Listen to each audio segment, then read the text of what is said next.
नमस्कार बच्चों, मैं सुमित्रा नंदन पंत हूँ। सुना है आप मेरा जीवन परिचय ढूंढ रहे हैं।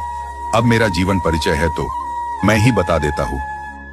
तो बच्चों, मैं कविवर सुमित्रा नंदन पंत। मेरा जन्म हिमालय के वर्तमान उत्तराखंड के अल्मोड़ा के निकट बागेश्वर जिले के कौसानी ग्राम में 20 मई 1900 ईस्वी में हुआ था।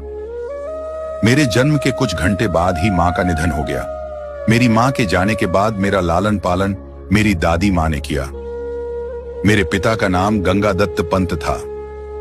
7 वर्ष की आयु में चौथी कक्षा में पढ़ते हुए मैंने सर्वप्रथम छंद रचना की। उच्च कक्षा में पढ़ने के लिए जब मैं अल्मोड़ा आया तब अपना नाम गुस्साई दत्त से बदलकर सुमित्रा नंदन पंत रखा। जुलाई 1919 ईस्वी में मैं इलाहाबाद आया और म्योर सेंट्रल कॉलेज में प्रवेश लिया।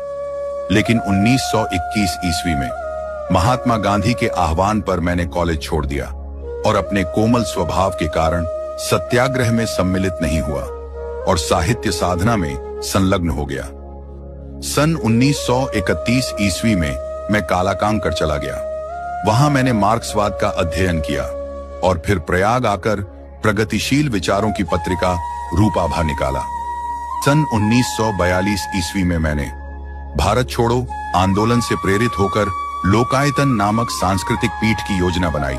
उसे क्रियान्वित करने के लिए विश्व प्रसिद्ध नर्तक उदय शंकर से संपर्क स्थापित किया और फिर उनके साथ भारत भ्रमण को निकल पड़ा। इसी भ्रमण में श्री अरविंद से मेरा परिचय हुआ और उनके विचारों से विशेष प्रभावित हुआ। प्रयाग लौटकर मैंने अरविंद के दर्शन से प्रभावित अनेक काव्य संकलन प्रकाशित किए, जैसे स्वर्ण किरण, स्वर्ण धूलि, उत्तरा आदि।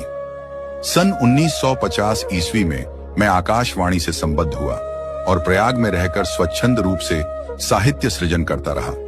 मैंने कला और बूढ़ा चांद पर साहित्य अकादमी, लोकायतन पर सोवियत और चिदंबरा पर ज्ञानपीठ पुरस्कार प्राप्त किया। सन 1977 ईस्वी में मेरा निधन हो